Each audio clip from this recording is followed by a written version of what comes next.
Exit algorithms. Scale smarter. Sell stronger.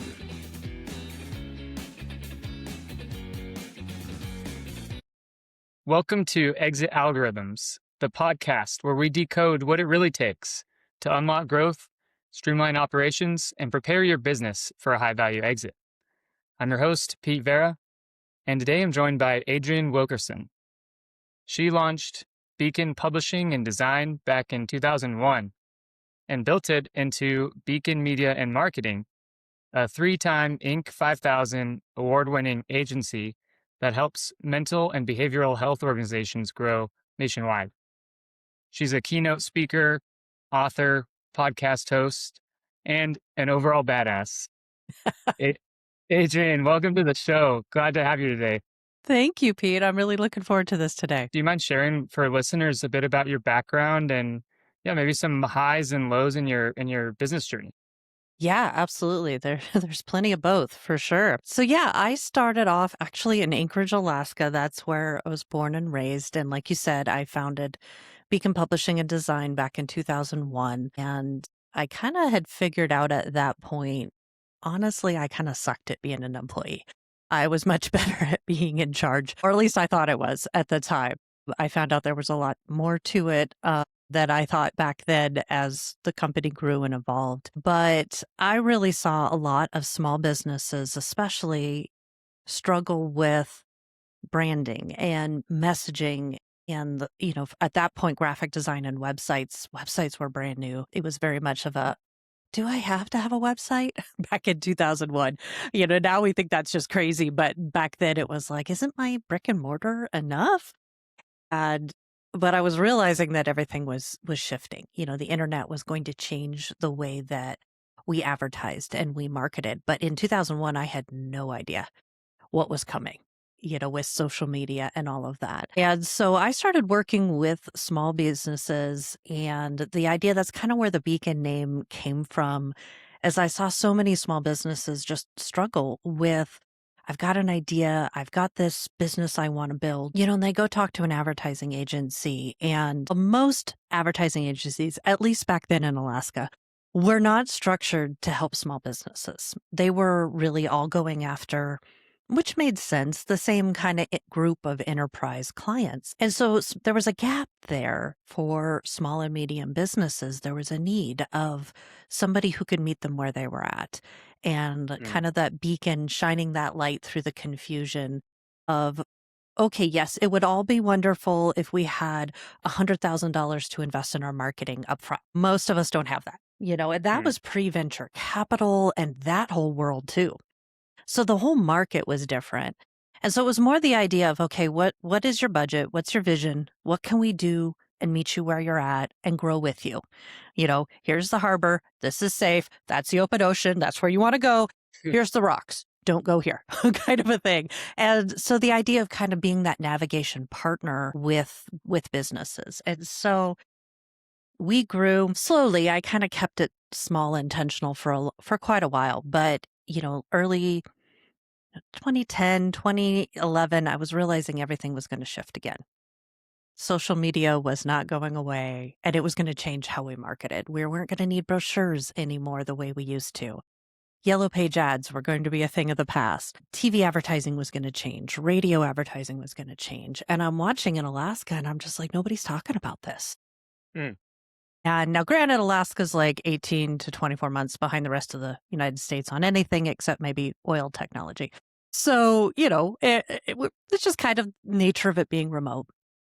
But I was watching this whole thing shift and change. And I met a lady at the time that was one of the only people in Alaska that I was seeing have the same vision for what was coming as I did. And so we merged her small business with mine.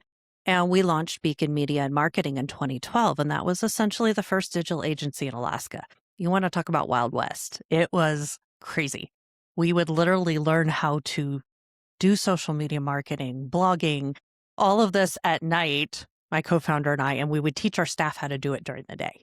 It was that raw, that new. Nobody knew what was going on, So definitely the school of hard knocks. I think if there was a mistake, we made it in those early days.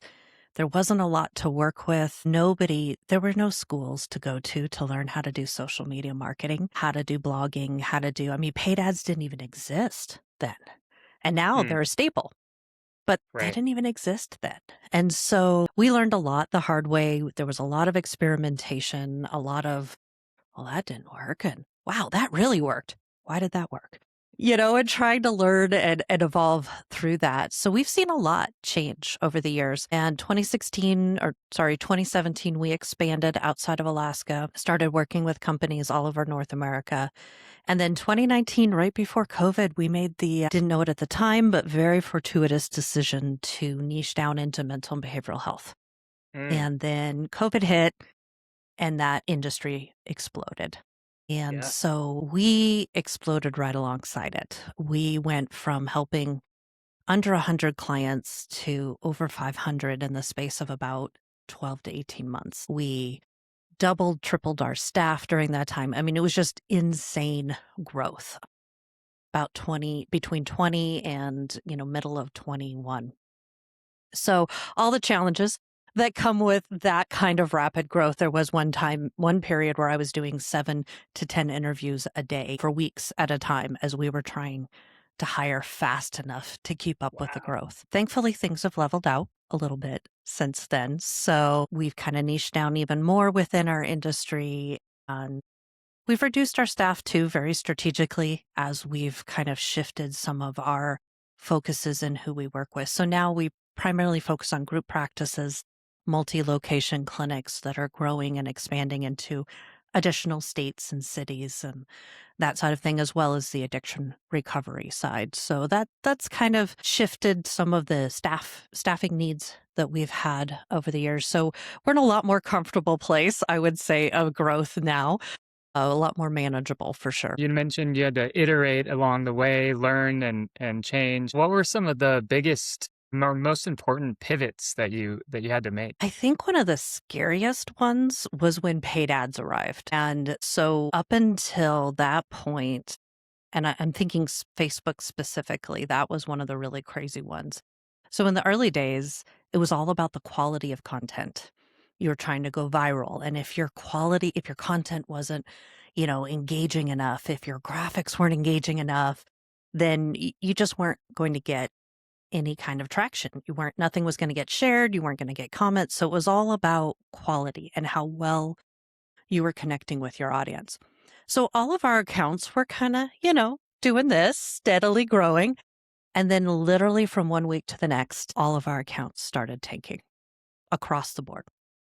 It didn't matter the industry. And we were pretty spread out industry wise at that time.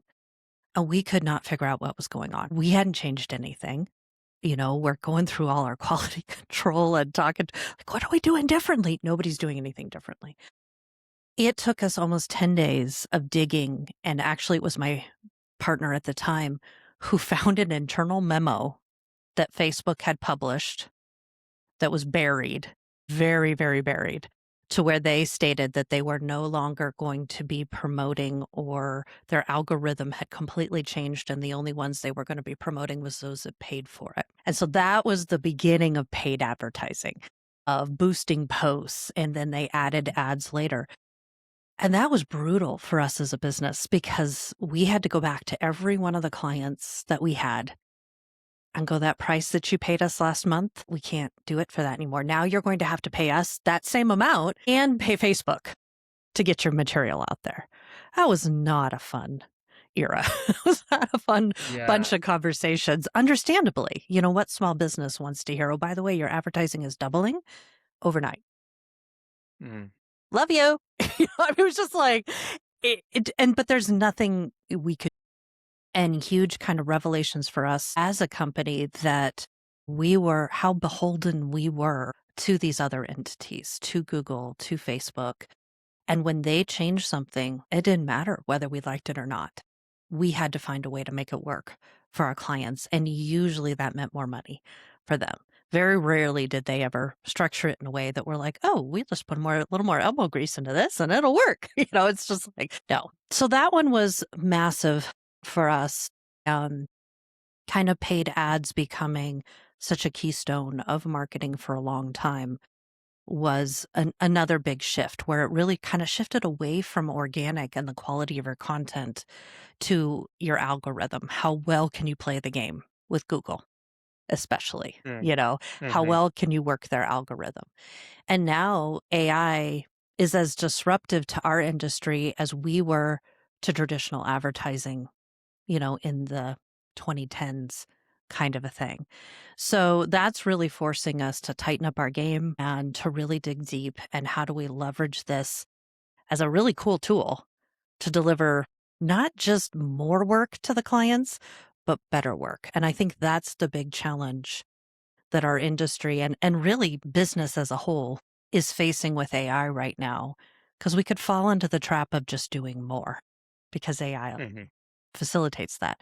But is it really quality, or is it just AI slop, which is, Yeah. this emerging term? And so we're really trying to dig into, how do we use it to do better content, better understanding of the data, and not just more work, but better work kind of a thing. But that's a higher road than just, hey, this lets me do 80 posts instead of 20. Yay. But are they Right. good? Are they the right ones? Do they really connect with humanity, even though AI is helping us generate them? So we're navigating that opportunity, but also challenge at the same time right now. Yeah. I wanted to ask you about niching down. You Mm. know, I got this from Alex Hermosi. He says, the riches are in the niches. Mm. Have you found that that's the case? And how did you decide to focus specifically on, behavioral health? Yeah, great question. I 100% agree with Alex Ramosi in this one. It is also one of the hardest things to do, I think. It takes a tremendous amount of courage to truly niche down. And that is something that we watched a lot of our clients struggle with through the years. We preached it very heavily. My version of Alex Hormozzi's statement is, everybody is nobody. You can't be all things to everybody. And when you try, you really just disappear. And so when you try to reach everybody, you're really not going to reach anybody at all. And so or you're going to reach people, but that doesn't mean they're the right people. So you can cast your net too wide. And the hard part in marketing is that means that your marketing dollar gets really diluted. So the more you niche down, the farther your marketing dollar is going to go, the farther that investment's going to go. So, but the fear always with us as small business owners is, well, if I take my stand and say, this is who I work with, what about everybody else? Right. And so what we tell people and what we've experienced is you're still going to get those fringe ones. You'll always will. But when you really identify clearly who you really want to work with, and there's a lot that goes into that. It's not just money. It's not just who are your most profitable clients, but it's also who do you enjoy working with, because there's a Mm. certain emotional value that comes with working with clients that you really jive with. And someday I'm hoping there might be an AI algorithm I can help build that can quantify a little bit of that, because there's less friction when you're working with somebody that you enjoy. It doesn't mean there's never friction. There should be some friction, but there's a more of a flow, and there's an understanding, and there's a shared values, and that has a value. Just even in the amount of time that it saves with your team working with that person, or that company. So there's that value that right now is kind of hard to track. It's kind of an intangible that is also a really important reason why it's good to niche down. And for companies like ours, what we didn't realize we were going to run into is every new industry we picked a client up in, we had to learn that industry. Hmm. We had to learn the language in that industry, the terminology. We had to understand how the people in that industry thought and talked, and what differentiated one company for another. And so when you're jumping from med spas to roofing companies to plumbers to car salesmen to tourist type things, we're talking a really wide, broad audience. And it was burning our staff out. Mm. and we couldn't provide the quality and the value that we wanted to as quickly as we wanted to because we had this big learning curve every time we took on a new industry. And so that was really what pushed us into doing what we were preaching to all of our clients and choosing to niche down. So we kind of niched down to small and medium business, which really wasn't a niche, but that was kind of that's what we were calling it, right? And we realized we really weren't. And so my husband was a behavioral health counselor for many years, so he was in the addiction recovery world. My father just retired after 30 years of being a therapist. He ran a medical and counseling clinic. So one of my first professional jobs was doing medical billing in reception work. So I grew up in this world. I know what it's like to deal with insurance billing. Wait 60 days just to get a denial letter or request for more information. And sometimes it's 6 months before you see a dime, kind of a thing. So I understand a lot of that. And like I said, I watched my father grow, build this business. And one of the things he struggled with the most was marketing. And he was an amazing therapist. And he had some fantastic people working for him, both on the medical side and the therapy side. But he struggled to promote himself. It was this not wanting to talk about him. And in therapy, it's all about the other person. It's never about you as a therapist. And so that was this interesting barrier that I watched him go through and a lot of his colleagues go through. We don't know we don't want to talk about ourselves. We don't want to promote ourselves. That's just ethically wrong. I'm like, no, it's not ethically wrong. Somebody needs your services. They need your help. But it was this fascinating barrier that just existed in the therapy, especially the therapy world. And so that was really what drove us to choose that niche. We had a lot of clients in healthcare in general, but we were really enjoying working with our mental health clients, our behavioral health clients, and now addiction recovery. And so it was just kind of that combination, but a lot of it was watching our staff burn out of just we can't learn yet another industry and do well in it. We can, but now we're detracting. We're just spending so much time trying to overcome that hump at the beginning. Why not take more clients on in industries that we're already well versed in? And mental and behavioral health is weird in marketing. We've got HIPAA compliance stuff that other industries do not have to deal with. We can't get reviews the way anybody else gets reviews. Addiction recovery especially. I mean, you can get seriously in trouble with ethics boards for asking for reviews while they're still your patient. Understandably, so there's some very unique things that exist specifically in that industry. Not that all industries don't have some specialties, but there's some stuff that's actually really dangerous if it's not done well in mental and behavioral health. And so we really saw that as a sort of blue ocean opportunity of there just not being a lot of agencies, and I understand why, that wanted to specialize in that and deal with some of these extra headaches, if you will. But I kind of had a heart for it just based off of watching my dad struggle with it and, watching my husband experiencing the inner workings of the addiction recovery side. And just, I've always had a heart to help businesses who are helping others. And so that was kind of a natural progression, if you will. I guess we'll open up the can of worms here now with AI. Where do you see it affecting your industry the most, and how are you leveraging it today? Yeah, it's definitely disrupting our industry heavier than most, I would say. There was a study that Anthropic put out maybe a few months ago. It was really fascinating. And I'm not going to get this data, the statistics exactly right because I suck at that, but at least I'll hit hopefully the ballpark correct. So the theory is that AI could be replacing up to somewhere in the 90 percentile of our day-to-day workflows. That's what all these AI CEOs are projecting, right? Work's going to go away, jobs are going to go away, we're going to replace it all. Well, what Anthropic found was that the majority of businesses, majority of industries, even right now, are only implementing somewhere in the 20 to low 30% is AI actually used to replace day-to-day tasks, workflows, that kind of thing. So the potential's in the 90s, But the actual practicality is more in the 20s and low 30s, except marketing. And I think customer service was the other one. Marketing is in the 65 percentile. Already. So that just draws that really hit me because we're feeling that, but I hadn't actually seen any data behind that. So the parts that it's hitting us the hardest is in content generation. About 18 months ago to 2 years ago, we had a lot of clients fire us for that particular service. Like they kept everything else, but they're like, oh yeah, AI can do our blogging for us. We don't need you to do blogging anymore. We love you. Keep doing our paid ads, keep doing our social, but we're going to take over the blogging. And we're like, oh no. Okay, we'll see how this goes.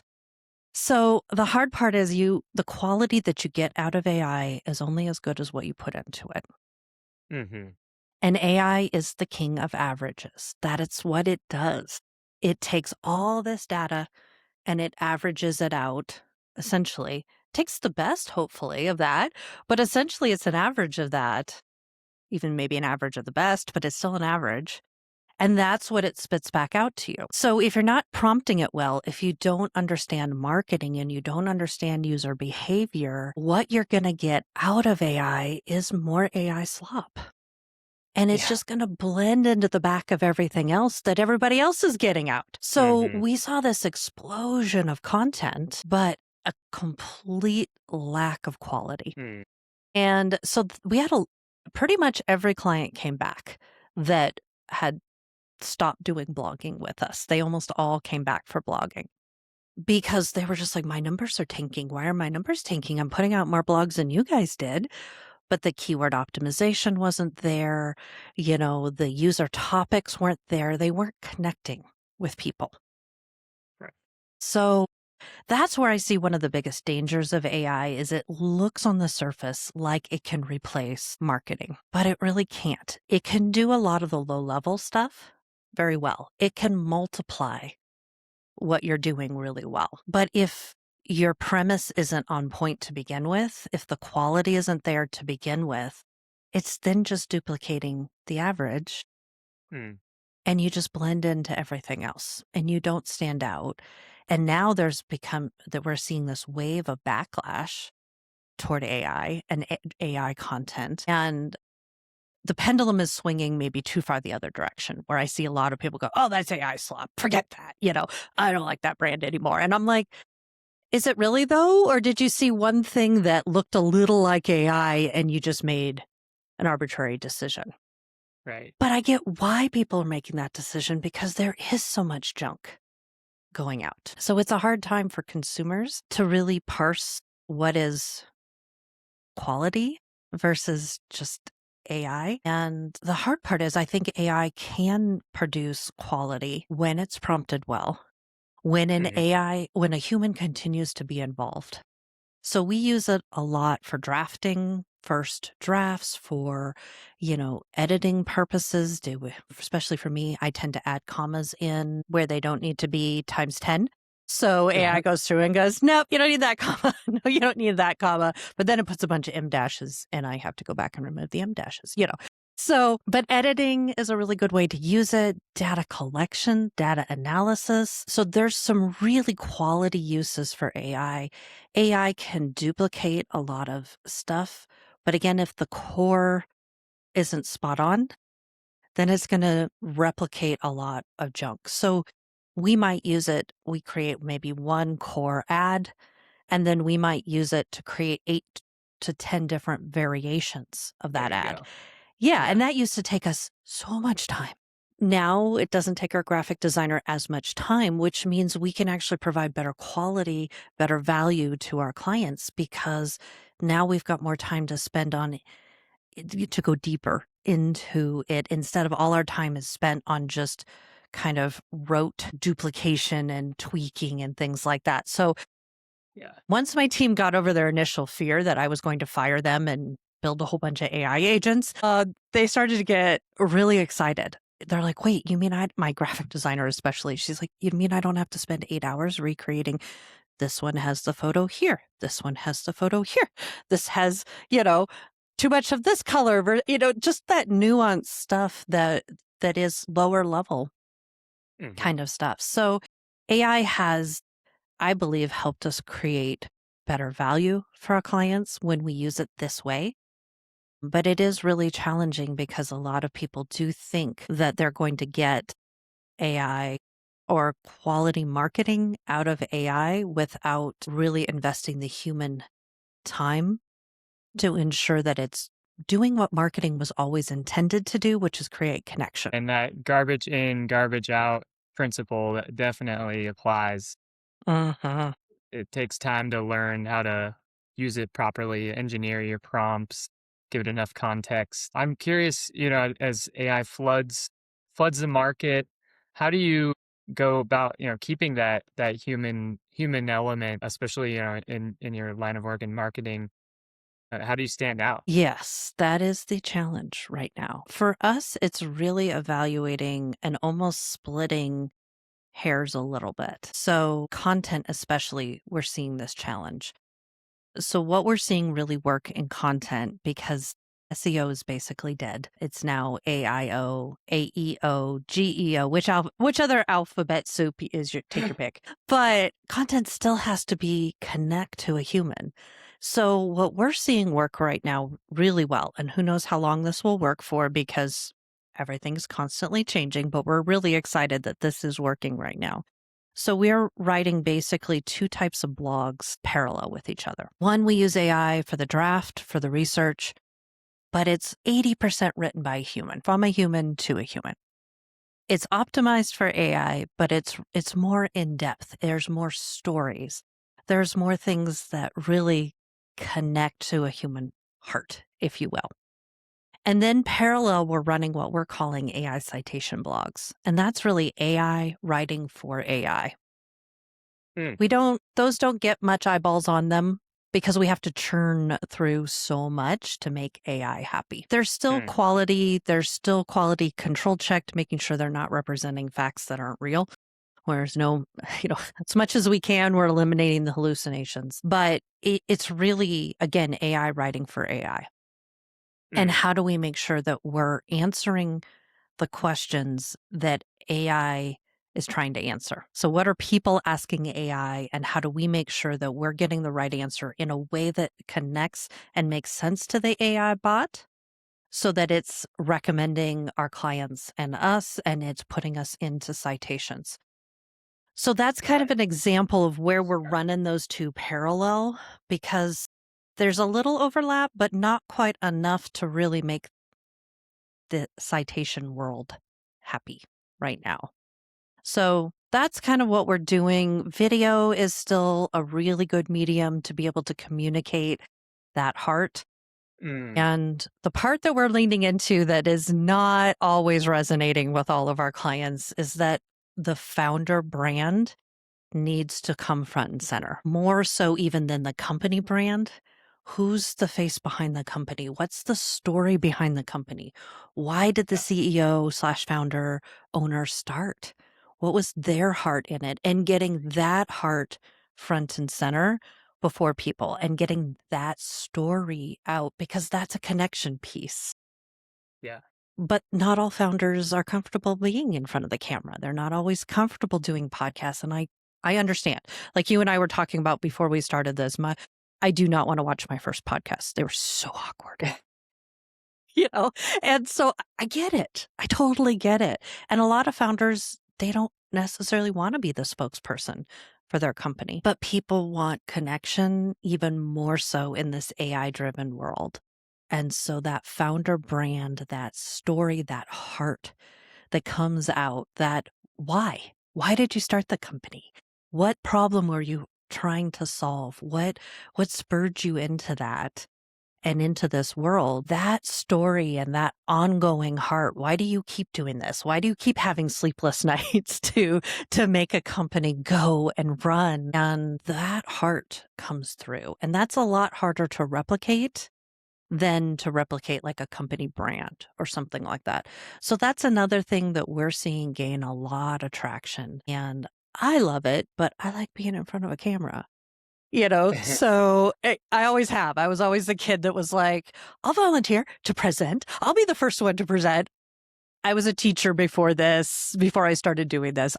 I love being able to communicate and share my heart and hear other people's hearts. So it's a fun part for me, but I understand that's not always everybody's cup of tea, if you will, to be the face of their company. But that is really becoming more and more a keystone of a successful marketing campaign in this AI-driven world is your founder comfortable sharing their heart and being the face of the company and really making sure that heart and that story is front and center in a brand, and it's not just a cold company brand out there, if that makes sense. I got one final question for you. Yeah. If you could pick one practical tip for business owners to deploy an effective marketing campaign, what would it be? I think I might have to go back to the founder brand part of it. But however you do it, tell your story. Focus on your story and pick whatever medium you can be consistent on. So if that's LinkedIn, that's great. If that's blogging, that's great, because consistency is still king. So don't try to do too much and do what I did when we first started doing podcasts, and I'd do a few and then fall off and do a few and fall off. That's like the worst thing you can do. So whatever you do, start at a place that you can be consistent and stick with it. So like I said, if that's social, if that's only LinkedIn, that's fine. Whatever it is for your business and your target market, but understand your target market and start small enough that you can be consistent, I think would be my main pieces there. Where can listeners find you and learn more? Yeah, absolutely. We've got a great website with lots of resources on there, especially if you're in the mental and behavioral health space, and that's beaconmm.com. I'm very active on LinkedIn. It's my favorite platform. You're welcome to come find me there on LinkedIn, and I'm happy to geek out on marketing all day long. But yes, please, I've got a great newsletter that talks from a founder to a founder about the challenges we're all navigating in this AI world. So sign up for the newsletter through LinkedIn, find me on LinkedIn, check out our website. But yeah, love to keep the conversation going. Thank you so much for your time, Adrienne. It was great talking to you. Thank you so much for having me, Pete. This was great.